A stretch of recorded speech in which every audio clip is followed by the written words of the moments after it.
گوێ لە قوتابخانەی کلێڤەر دەخوێنم پۆلی چوارم کە ئەمڕۆ باسی ساڵنامەی کوردی دەکەین. ساڵ 4 بەرزمان هەیە، ساڵ پێک هاتووە لە 12 مانگ 4 بەرز.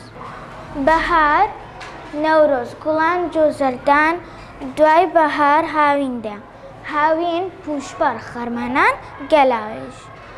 دوای هاوین پاییزدا، پاییزیش ڕەزبەر، گەلاڕێزان، سەرماوەرز. دوای پاییز زستاندا، بەفرامبار، ڕێبەندان، ڕەشەمە. سڵام ناوم لێ ئێستا سێ مانگی وەرزی بەهارتان پێ دەڵێم. نەورۆز، گوڵان، جۆزەردان. لە نەورۆزدا گژی گیاگەشە دەکەن و بەفری چیاکان دەچوێنەوە، پلەی گەرما مامناوەندا بە ڕۆژ گەرمە بە شەو ساردا.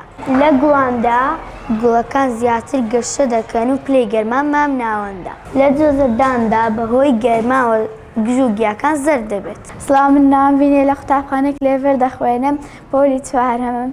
ئەوڕۆکەش باسی ساڵنامەی کوردی دەکەین لە وەرزی هاویندا. پوشپەر، خەرمان، گەلاوێژ. لە پوشپەردا بەهۆی دوورینەوە و شانەکردنی گەن بوونەوە. لە خەرماناندا کە جوتیا هەڵدەستن بۆ کۆکردنەوەی پێداویستەکانی بۆ وەرزی زستان. لە گەلاوێژدا کە ئەسەرەی گەلاوێژ هەڵدەستێت کە 45مین شەوی هاوینە کە ئەو شەوە فێنکە. سڵام، من ناوم بەڵقیسە لە قوتابخانەی کلێڤەرم. ئەمڕۆکەش باسی وەرزی پاییز دەکەین کە لە 3 مانگ پێک هاتووە.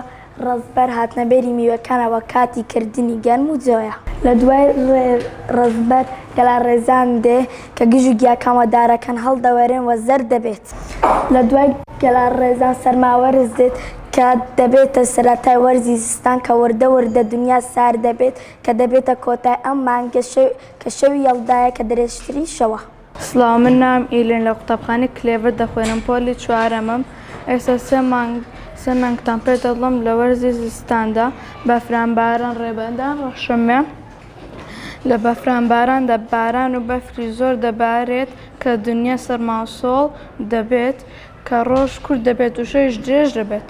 لە ڕێبەندانە بەفر و باران زیاتر دەبارێت و ڕێگەکان دەگیرێت، بۆیە خەڵکی ناتوانن بێنە دەرەوە. لە ڕەشەمەدا زەوی ڕەش دەبێت و پلەی گەرما بەرەسەر دەبێتەوە بەرەو وەرزی بەهار دەڕوات.